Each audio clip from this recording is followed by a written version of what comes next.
नमस्कार दोस्तों। तो आज के दिन मार्केट में हमें काइंड ऑफ सेलिंग प्रेशर देखने को मिल चुका है और मार्केट ने नेगेटिव में क्लोजिंग दी है। लेकिन कुछ ऐसी न्यूज़ आई हैं जिसकी वजह से फ्राइडे दिन मार्केट के लिए वो बहुत ज़्यादा इंपॉर्टेंट होने वाली है, उसके बारे में बात करने वाले हैं। सबसे पहले हम बढ़ते हैं कि इस समय हमें मार्केट में क्या सिचुएशन देखने को मिल जा रही है। देखिए, अगर हम 15 मिनट टाइम फ्रेम की तरफ बढ़ें तो वहाँ पर हमें क्या चीज़ बनते हुए नजर आ रही है। मार्केट कंटिन्यूसली लास्ट वीक से एक रेंज में ही घूमते हुए नजर आ रही है। लेकिन जैसे ही हम डेली चार्ट्स की तरफ बढ़ते हैं तो वहाँ पर सिचुएशन थोड़ी डिफरेंट बन जाती है। देखिए, जब मार्केट यहाँ पर पहुंची थी, मैंने आपको इस चीज़ के बारे में अपडेट किया था कि यहाँ पर मार्केट अभी के लिए वेट करने वाली है, एकदम से अपर साइड की तरफ नहीं जाएगी। यहाँ पर पहले बिग प्लेयर्स वोलेटिलिटी को इंक्रीज करेंगे, जो भी वीक हैंड्स हैं उनको निकालेंगे, उसके बाद मोमेंटम मिलेगा। तो अभी के लिए मैं किस चीज़ के ऊपर फोकस कर रहा हूँ कि मार्केट लोअर जोन्स को टेस्ट कर सकती है और वैसे ही हमें यहाँ पर बनते हुए नजर आ रहा है। लेकिन अब मार्केट में यहाँ पर क्या सिचुएशन को लेकर चलना है, कैसे चीज़ें पैन आउट कर सकती हैं, उसके बारे में बात करेंगे। उससे पहले हम यहाँ पर जो इंपॉर्टेंट अपडेट्स हमें सुनने को मिल जा रही हैं, जिनका इम्पैक्ट हमें देखने को मिल सकता है, उसके बारे में बात करते हैं। देखिए, आज के दिन कुछ ऐसी न्यूज़ आई हैं जिसकी वजह से मार्केट में हमें कुछ हलचल देखने को मिली है। डोमेस्टिक मार्केट की भी बात करेंगे और ग्लोबल मार्केट की भी बात करेंगे। अब देखिए, ग्लोबल मार्केट में यहाँ पर क्या चीज़ बनते हुए नजर आई है कि जो इंडिया और यूएसए की टैरिफ डील थी वो तो कंप्लीट नहीं हो पा रही है अभी तक के लिए भी। लेकिन जो यूएसए और चाइना की टैरिफ डील थी वो ऑलमोस्ट यहाँ पर कंप्लीट होते हुए नजर आई है। ट्रम्प ने इस चीज़ के बारे में अपडेट किया। उन्होंने यहाँ पर क्या लिखा था, ग्रेट सक्सेस। और चाइना के ऊपर 47% टैरिफाई किया गया है। 57% पहले टैरिफाई किया था, उसको घटाकर 47% टैरिफाई किया गया है। लेकिन यहाँ पर देखिए, ये जो टैरिफाई की न्यूज़ है और जो यूएस और चाइना में टैरिफ डील कंप्लीट हो चुकी है, ऐसा ट्रम्प का यहाँ पर ये कहना है, सेटल्ड कहना है उनका। अब यहाँ पर क्या चीज़ें बनते हुए नज़र आ रही हैं, मेरा यहाँ पर क्या मानना है, ये जो यहाँ पर उन्होंने टैरिफ डील की है ये टेम्परेरी है। ये आने वाले दिनों में यहाँ पर हमें चेंजेस देखने को मिल सकते हैं। लेकिन जहाँ पर मेरा ज़्यादा फोकस था वो था रेयर अर्थ एलिमेंट, बिकॉज यहाँ पर 1 ईयर की डील ट्रम्प ने रेयर अर्थ एलिमेंट के ऊपर कंप्लीट की है, which is a good thing for US market. और देखिए, मैं लास्ट पिछले कुछ दिनों से वीडियो नहीं बना पा रहा था, मेरी तबीयत ठीक नहीं थी, जिसकी वजह से मैं वीडियो कंटिन्यूसली आपको नहीं दे पा रहा था। लेकिन अभी के लिए तबीयत ठीक है, इसलिए मैंने फिर से आपको ग्रुप में भी अपडेट करना शुरू कर दिया है और जो वीडियोस हैं वो भी अभी के लिए कंटिन्यू आएंगी। अब देखिए, यहाँ पर क्या चीज़ें बनते हुए नजर आ रही हैं। अगर हम नेक्स्ट अपडेट की तरफ बढ़े, अब यहाँ पर हमें किस चीज़ के ऊपर फोकस करके चलना पड़ेगा। देखिए, हालांकि चाइना और यूएसए के बीच में टैरिफ डील कंप्लीट हो चुकी है और वहां पर ट्रम्प ने एक भी बार नहीं कहा था कि आप रशिया से भी ऑयल को परचेज करते हैं, आपको परचेज नहीं करना है। लेकिन ट्रम्प इंडिया के ऊपर प्रेशर डाल रहा है कि आपको रशियन ऑयल को परचेज नहीं करना है, बट वो चाइना के ऊपर प्रेशर नहीं बना पा रहा है, विच मीन्स कि यहाँ पर उन्हें चाइना के साथ डील करने में कुछ ना कुछ कंप्रोमाइज करने पड़े हैं।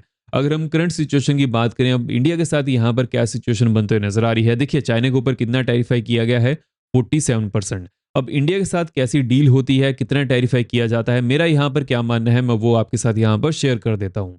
मान लीजिए कि इंडिया के साथ जो डील होती है, टैरिफ डील होती है, वहां पर 20% से 25% के बीच में टैरिफाई किया जाता है। उस समय यूएस और इंडिया के जो रिलेशन है वो अच्छे बनते हुए नजर आएंगे एज कम्पेयर टू यूएस और चाइना। लेकिन अगर मान लीजिए कि 25% से ज़्यादा की टैरिफ डील यहाँ पर होती है, उस समय यूएस और चाइना की जो डील है वो ज़्यादा अच्छी लगेगी, बिकॉज चाइना सामान बनता है वो भी कम पैसों में बनता है, जिसकी वजह से चाइना और वहाँ पर मैन्युफैक्चरिंग कर सकता है एज कम्पेयर टू इंडिया।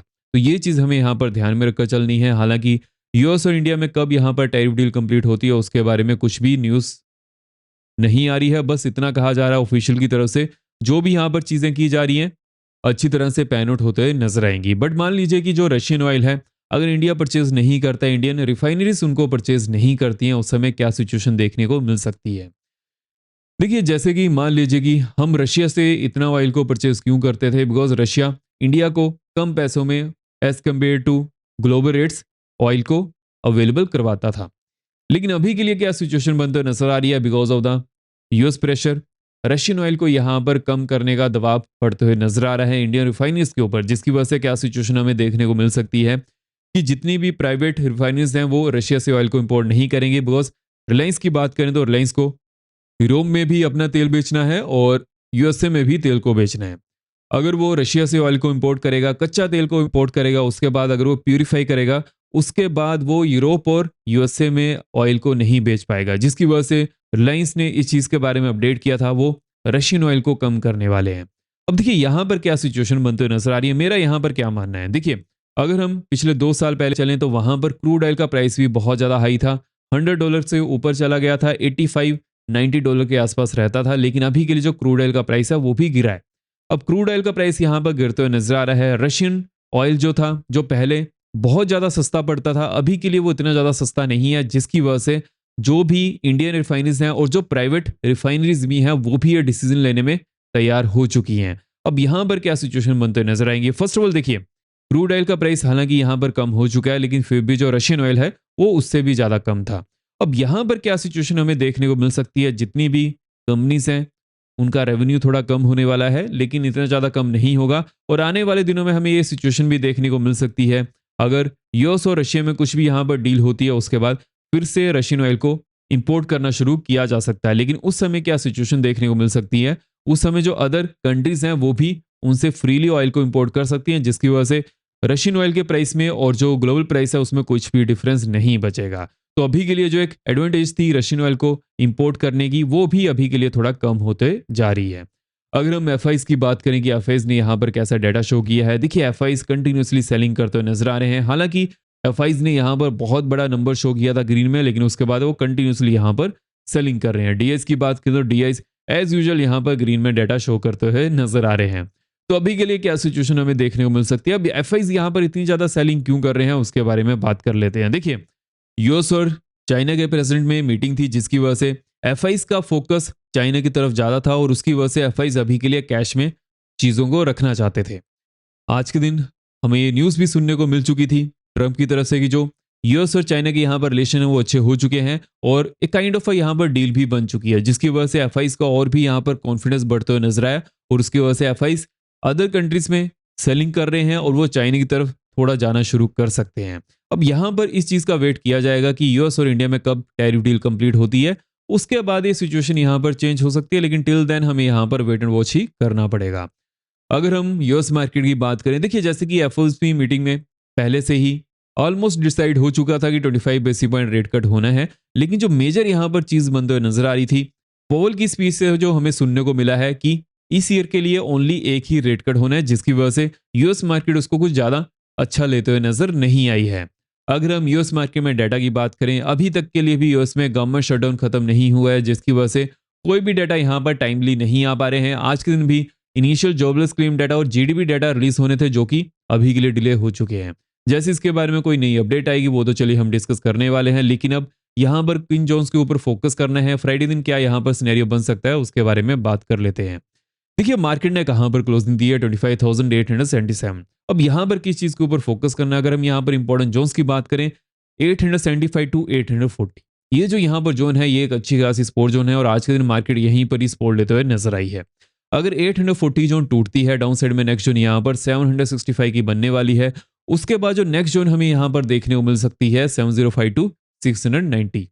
हालांकि देखिए, जो 705 टू 690 की जोन है वो एक अच्छी खासी सपोर्ट जोन बन चुकी है, जिसकी वजह से क्या होगा कि मार्केट जब भी इस जोन के आसपास आएगी तो सपोर्ट ले सकती है। अपर एंड की बात कर लेते हैं। मान लीजिए कि मार्केट 875 के ऊपर ही ओपन करती है, उसके बाद जो नेक्स्ट जोन यहाँ पर होने वाली है 913 टू 925 की देखने को मिल सकती है। लेकिन अगर 925 की जोन टूटती है, अपर साइड में नेक्स्ट जोन यहाँ पर 25,990 टू 26,015 की होने वाली है। लेकिन एक अच्छी खासी रेजिस्टेंस जोन बन चुकी है, इस चीज के ऊपर फोकस करके चलना पड़ेगा।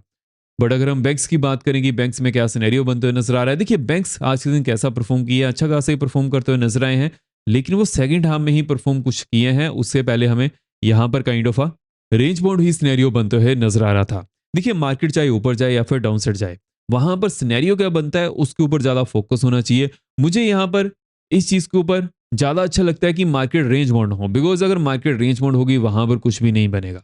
मार्केट में मोमेंटम मिलना चाहिए, सेटअप बनना चाहिए। हाँ, हर मोमेंटम को कैच नहीं किया जा सकता है, जब सेटअप बनता है उसी के ऊपर ही फोकस करना चाहिए। अब यहां पर किस जोन के ऊपर फोकस करना है उसके बारे में बात कर लेते हैं।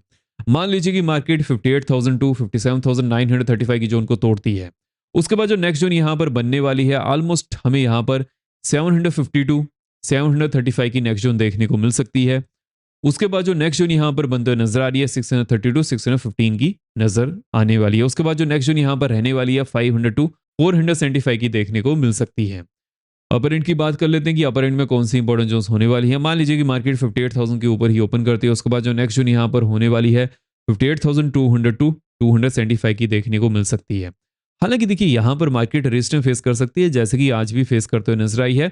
और इन जोन्स के बारे में हमने पहले भी डिस्कस किया हुआ था, चाहे मैंने यहाँ पर वीडियो नहीं बनाई थी, लेकिन फिर भी मार्केट उन्हीं जोन के आसपास अच्छा खासा रिएक्शन देते हुए नजर आई है। अगर मार्केट 275 के ऊपर ब्रेक करती है, उसके बाद नेक्स्ट जोन यहाँ पर 450 की रहने वाली है। देखिए, जो जोन्स मैं यहाँ पर मार्क करता हूँ, अगर उनमें कुछ भी चेंजेस आते हैं वो मैं आपको टाइमली वीडियो में बताता चाहता हूँ, लेकिन अभी के लिए कुछ अगर चेंजेस नहीं है तो हमें कुछ वहाँ पर चेंज भी नहीं करना है। अगर 450 की जोन टूटती है, उसके बाद जो नेक्स्ट जोन यहाँ पर होने वाली है 625 टू 640 की देखने को मिल सकती है। हालांकि यहाँ पर भी अच्छी खासी रेजिस्टेंस जोन बन चुकी है। तो जो ओवरऑल यहाँ पर हमारे पास सिनेरियो बनते हुए नजर आ रहा है, कौन सी यहाँ पर इंपॉर्टेंट जोन्स देखने को मिल सकती हैं, उन सभी चीज़ों के ऊपर हमने इस वीडियो में डिस्कशन कर ली है। आई होप आपको वीडियो इन्फॉर्मेटिव लगी हो। मेक श्योर कीजिएगा वीडियो को लाइक करते जाएगा। हम मिलते हैं नेक्स्ट वीडियो में। जय हिंद।